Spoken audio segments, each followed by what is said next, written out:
Breaking news తెలంగాణలో మరో పథకానికి అధికారులు ఫోకస్ చేస్తున్నారు. ప్రభుత్వం త్వరలోనే ఈ పథకాన్ని ప్రజల్లోకి అమలు చేసే విధంగా ప్లాన్ చేస్తోంది.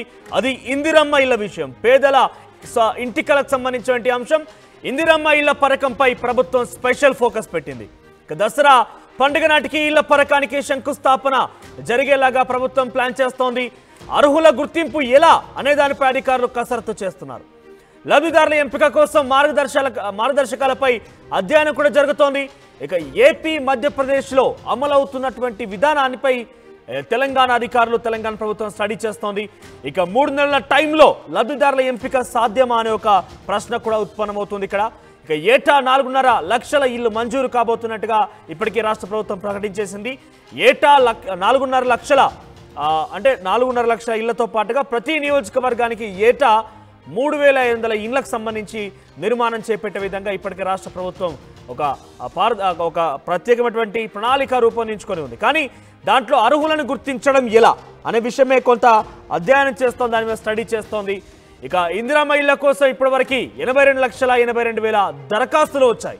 ఇటీవల కాలంలోనే సంబంధించి ప్రజావాణి పేరిట ప్రజాపాలనలో ఒక ప్రత్యేకమైనటువంటి ఫారాన్ని నింపి ప్రభుత్వ అధికారులే నేరుగా మన గ్రామ పంచాయతీ కార్యాలయాల్లో కావచ్చు, మున్సిపాలిటీ వార్డులో కావచ్చు, వాళ్ళే వచ్చి సమస్యల వినతి పత్రాన్ని కూడా తీసుకున్నారు. సో ఈ నేపథ్యంలో ఇల్లు లేని వారి సంఖ్య రాష్ట్ర వ్యాప్తంగా 82,80,000 మంది ఇల్లు కోసం దరఖాస్తు చేసుకున్నారు. మరి వీరందరికీ ఏ రకంగా అర్హత కల్పిస్తారు, ఎటువంటి అర్హత ఒక కండిషన్స్ పెట్టబోతోంది ప్రభుత్వం అనేది మాత్రం కొంత చూడాల్సిన అవసరం అయితే ఉంది.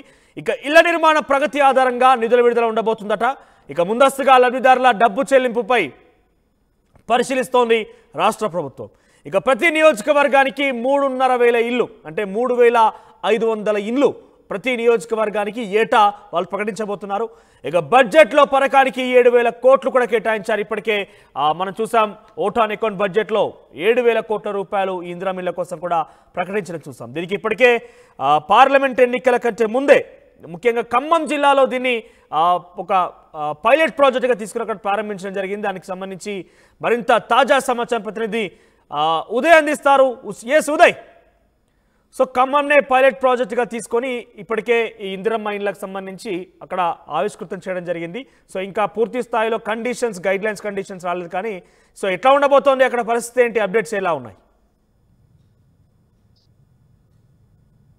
కాంగ్రెస్ 6 గ్యారెంటీల అమల్లో అత్యంత ముఖ్యమైనటువంటి హామీ ఇళ్ల నిర్మాణ పథకం ఇందిరమ్మ ఇళ్ల పేరిట ప్రభుత్వం రాష్ట్ర వ్యాప్తంగా ఉన్నటువంటి నిరుపేదలకు ఖచ్చితంగా పక్కా ఇల్లు నిర్మించి ఇస్తామని చెప్పి గతంలోనే ఒక ప్రామిస్ అయితే చేసింది. సో ఆ ప్రామిస్ ను నిలుపుకోవడం కోసం ప్రస్తుతం దానికి సంబంధించినటువంటి మార్గదర్శకాల రూపకల్పన కోసం ప్రభుత్వం తీవ్రమైనటువంటి కసరత్తు చేస్తుందని చెప్పుకోవాలి. అందులో భాగంగా ఇందిరమ్మ ఇళ్ల పథకానికి సంబంధించినటువంటి విధి విధానాలు మార్గదర్శకాల రూపకల్పన కోసం ప్రభుత్వం అంతా కూడా కసరత్తు చేస్తుంది. ప్రభుత్వ యంత్రాంగం ప్రధానంగా గృహ నిర్మాణ శాఖ మంత్రి పొంగులేటి శ్రీనివాస్ రెడ్డి సారథ్యంలో పూర్తి స్థాయిలో సంబంధిత శాఖ అధికారులు ఉన్నతాధికారులు అంతా కూడా ఇప్పటికే పలుమార్లు భేటీ అయ్యారు. ఏ విధంగా ఇళ్ల నిర్మాణానికి సంబంధించినటువంటి లబ్ధిదారుల ఎంపిక ప్రక్రియ ఏ విధంగా ఉండాలనేది చాలా ప్రెస్టీజియస్ ఇష్యూగా రాష్ట్ర ప్రభుత్వం కూడా భావిస్తుంది. ఇప్పటికే సంబంధించిన శాఖ సెక్రటరీలు కూడా అర్హుల ఎంపిక ప్రక్రియ ఏ విధంగా ఉండాలన్న ఆలోచనలు ఇప్పటికే సమీక్షలు నిర్వహిస్తున్నారు. అందులో భాగంగా ఆంధ్రప్రదేశ్, మధ్యప్రదేశ్ లో ఈ హౌసింగ్ స్కీమ్ ని కూడా ఇప్పటికే పరిశీలిస్తున్నారు. ఆయా రాష్ట్రాల్లో గత ప్రభుత్వాలు చేపట్టినటువంటి హౌసింగ్ స్కీమ్ ఏ విధంగా ఉంది, నిజంగా అర్హులకు ఇల్లు చేరాయా లేదా, లబ్ధిదారుల ఎంపిక ప్రక్రియ ఎటువంటి మార్గదర్శకాలు ఉంటే బాగుంటుంది, క్షేత్రస్థాయిలో ఎటువంటి విభేదాలు తలెత్తకుండా, ఘర్షణలు తలెత్తకుండా పూర్తి స్థాయిలో ఒక సంతృప్తమైనటువంటి వాతావరణం ఇళ్ల నిర్మాణ ప్రక్రియతో పాటు లబ్ధిదారులకు ఎంపిక ప్రక్రియ కూడా చాలా సాఫీగా జరగాలని ప్రస్తుతం రాష్ట్ర ప్రభుత్వం భావిస్తుంది. అందులో భాగంగానే మంత్రి పొంగులేటి శ్రీనివాస్ రెడ్డి స్వయంగా ఆంధ్రప్రదేశ్ తో పాటు మధ్యప్రదేశ్ రాష్ట్రాల్లో ఆయా ప్రభుత్వాలు చేపట్టినటువంటి గృహ నిర్మాణ శాఖ సారథ్యాలు చేపట్టినటువంటి ఇలా లబ్ధిదారుల ఎంపిక ప్రక్రియను పరిశీలించాలని ఇప్పటికే అధికారులకు ఆదేశించాలి. సో అధికారులు కూడా ఏపీ, మధ్యప్రదేశ్ లో చేపట్టినటువంటి హౌసింగ్ స్కీమ్ తో పాటు లబ్ధిదారుల ఎంపిక ప్రక్రియను దగ్గరుండి పూర్తి స్థాయిలో పరిశీలన జరగబోతున్నారు. అయితే ప్రధానంగా తెలంగాణలో అత్యధిక స్థాయిలో నిరుపేదల సంఖ్య నేటికి కనిపిస్తున్నది. దాదాపు 90 లక్షల మందికి పైగా రేషన్ కార్డులకు సంబంధించినటువంటి అంశాల్లో దాదాపు 82.82 లక్షల దరఖాస్తులు ఇప్పటికే ఈ పక్కా ఇళ్ల కోసం ప్రభుత్వానికి వచ్చి ఉన్నాయి. సో అర్హుల లబ్ధిదారుల ఎంపిక ప్రక్రియ కూడా కత్తి మీద సామ్లా మారిపోతుంది. ఎందుకంటే ప్రతి నియోజకవర్గంలో, ప్రతి గ్రామంలో జనాభా ఆధారంగా ఇప్పటికే ఇళ్లను ఎంపిక చేయాలని ఇళ్ల నిర్మాణం చేపట్టాలని ప్రభుత్వం భావిస్తుంది. వచ్చే దసరా నాటికల్లా ఖచ్చితంగా ఇళ్ల సంఖ్యను మరింతగా పెంచుతూ లబ్ధాల ఎంపిక ప్రక్రియను కూడా పూర్తి స్థాయిలో మార్గదర్శకాలు విధి విధానాల ఆధారంగా దరఖాస్తులు స్వీకరించి లబ్ధాలకు అందజేయాలని ప్రభుత్వం వస్తుంది. భద్రాచలం కేంద్రంగా ఇప్పటికే సీఎం రేవంత్ రెడ్డి, మంత్రి పొంగులేటి శ్రీనివాసరెడ్డి స్వయంగా ఈ ప్రాజెక్టును ప్రారంభించారు. కొంతమంది ఇళ్లకు కూడా, కొంతమంది లబ్ధాలకు కూడా దీనికి సంబంధించినటువంటి గృహ నిర్మాణ పట్టాలు కూడా మంజూరు చేశారు. సో సొంత స్థలం ఉండి ఉన్న వారికి మొదటగా ప్రాధాన్యత ఇవ్వాలనేది ప్రభుత్వం భావిస్తుందో భాగంగా 5 లక్షల రూపాయలు ఒక్కో ఇంటి నిర్మాణానికి కూడా ప్రభుత్వం వెచ్చించనుంది. అయితే లబ్ధిదారుల ఎంపిక ప్రక్రియకు సంబంధించి మహిళ పేరు మీదనే ఆ ఇంటిని నిర్మించే అవకాశం ఉంటుంది. గతంలో ఇందిరమ్మ ఇల్లు ఎవరైతే పొంది ఉన్నారో వాళ్ళందరినీ కూడా అనర్హులుగా ప్రకటించే అవకాశం ఉంటుంది. ఎందుకంటే గతంలో ఇందిరమ్మ ఇళ్ల కింద దాదాపు చాలా పెద్ద మొత్తంలో తెలంగాణలో ఇల్లు నిర్మించారు. అదేవిధంగా ప్రధానమంత్రికి గృహ నిర్మాణ శాఖకు సంబంధించినటువంటి పథకం విషయంలో కూడా, అదే ఆవాస్ యోజనకు సంబంధించిన విషయంలో కూడా పెద్ద ఎత్తున దరఖాస్తులు అటు కేంద్ర ప్రభుత్వం దగ్గరికి, ఇటు రాష్ట్ర ప్రభుత్వం దగ్గరికి వచ్చినాయి. వాటిని కూడా మళ్ళీ ఫిల్టర్ చేయబోతున్నారు. అంటే పూర్తి స్థాయిలో లబ్ధాల ఎంపిక ప్రక్రియకు, అర్హుల ఎంపిక ప్రక్రియకు మార్గదర్శకాలు, విధి విధానాల రూపకల్పనకు ప్రస్తుతం ప్రభుత్వం యత్నం చేస్తుంది. అందులో భాగంగానే ఏ గ్రామంలో ఏ విధమైనటువంటి పరిస్థితులు ఉన్నాయి, సొంత జాగా ఉన్న వాళ్ళకి మొదటి ప్రాధాన్యత ఇస్తే ఏ విధంగా ఉంటుంది. గతంలో సొంత జాగా లేని వాళ్ళకు కూడా జాగా ఇచ్చి మళ్ళీ ఇంటి నిర్మాణానికి ప్రభుత్వం ఒక ప్రామిస్ కూడా చేసి ఉంది. సో ఆ హామీని కూడా నిలబెట్టుకోవాలి. కాబట్టి కొన్ని ఏరియాలో ఒక విధమైనటువంటి విధానాలను రూపొందించే అవకాశం అయితే కనిపిస్తుంది. ఏదేమైనప్పటికీ దాదాపు స్లాబ్ సిస్టమ్ ఆధారంగానే ఈసారి కూడా, అంటే గతంలో కాంగ్రెస్ హయాంలో ఇందిరమ్మ ఇళ్లను ఏ విధంగా నిర్మించారో అదే నిర్మాణంలో ప్రగతి పదాన్ని బేస్ చేసుకోండి. అంటే slab system, basement level, pillar level, slab level, ఈ స్థాయిలో దశల వారీగా లబ్ధిదారులకు రుణం మంజూరు చేసే అవకాశం అయితే ఉంటుంది. పూర్తి స్థాయిలో 5 లక్షల రూపాయలు, అంటే ఇంటి నిర్మాణం పూర్తయ్యే వరకు ప్రభుత్వం ఆ భారాన్ని అయితే భరించి లబ్ధిదారుకి ఇల్లుని మంజూరు చేసే అవకాశం అయితే ఉంటుంది. సో చాలా పకడ్బందీగా ప్రణాళికలు రూపొందించాలి. విధి విధానాలు, మార్గదర్శకాలు కేవలం అర్హులకు మాత్రమే